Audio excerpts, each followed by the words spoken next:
your run-of-the-mill family hatchback, Citroen's much improved second-generation C4 aims to offer a more relevant choice in the closely fought Focus Class C segment.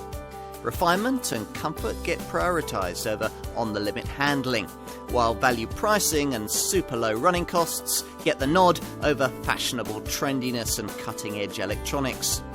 The biggest changes with this updated model lie in its rejuvenated engine range, with impressive PureTech petrol and Blue HDI diesel units offering class-leading power and efficiency that put this car back into class contention. We're not alone in bemoaning the fact that for reasons of cost and complexity, small Citroens no longer feature the kind of sophisticated magic carpet hydropneumatic suspension systems that they once did. Still, the Citroen engineers have done their best to imbue the ingredients they did have with as much of a double chevron feel as possible. Hence the kind of comfortable, absorbent, low-speed ride you tend to expect from the brand. Easier for Citroen's development team to deliver within tight cost constraints was exemplary refinement, which the company says was benchmarked against larger, more expensive cars. Great care has been taken to deaden noise intrusion and deliver class-leading levels of quiet. The French designers even having gone as far as installing an acoustic laminated windscreen with a layer of damping film. The installation of a completely fresh range of engines helps in this regard too. The PSA Group's Euro 6 PureTech petrol and Blue HDI diesel technology entirely replacing the ageing petrol VTI and diesel EHDI units this second-generation C4 model was originally launched with. Low mileage folk need to inspect the turbocharged PureTech petrol units first, both small but punchy. Just 3 cylinders and 1.2 litres in size, but delivering all the performance and pulling power that you would normally expect from a 1.6. You get a choice of either 110 brake horsepower or, as in this case, 130 brake horsepower outputs. Buyers looking at the Blue HDI diesel models get a choice of 3 1.6 litre 4-cylinder engines developing either 100, 120 or 150 brake horsepower. Whatever their choice of fuel, urban-based folk can talk to their dealer about Citroen's E86 automatic gearbox.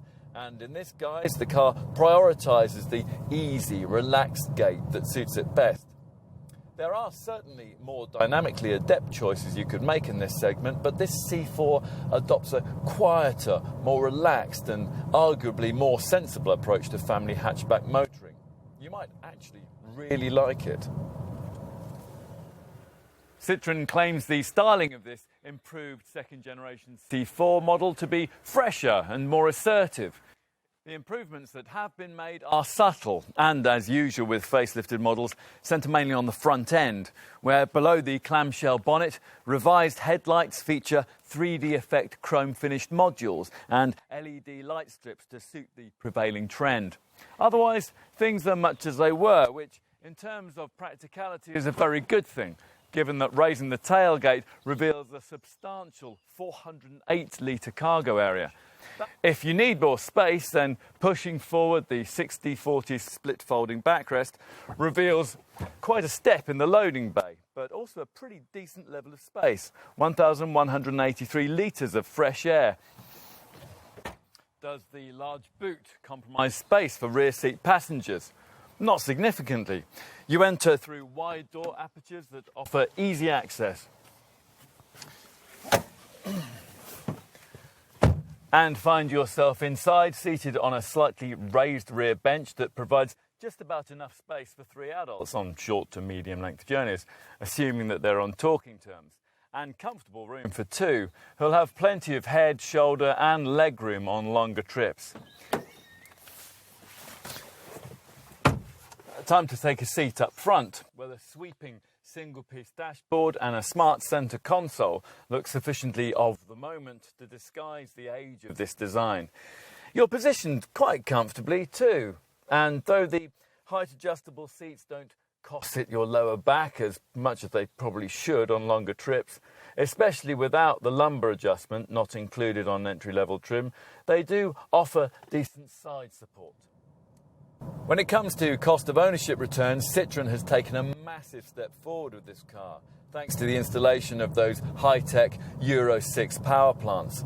Expect around 60 miles per gallon on the combined cycle and 110 grams per kilometre or less if you go for one of the 1.2-litre PureTech petrol units, or as much as 85 miles per gallon on the combined cycle and 86 grams per kilometre of CO2 if you go for the most frugal of the Blue HDI engines, the 120 brake horsepower version with stop and start. Here's a car that goes its own way. Willfully unsporty by fashionable measurement, yet ruthlessly efficient at getting the important things right. The huge boot, the class-leading running cost efficiency. It's also well built, decently equipped and impressively refined. And despite all of this, it's one of the most affordable choices you can make in this segment, with pricing able to embarrass makers like Ford, Renault and Vauxhall and undercut all but the very cheapest budget brands. For all that, it's not a model the car magazines will tell you to prioritise in your search for a Focus Class family hatch of this kind. Even so, if you're a typical buyer, it's one that'll probably suit you a lot better than they expect. Try one, and you'll see what I mean.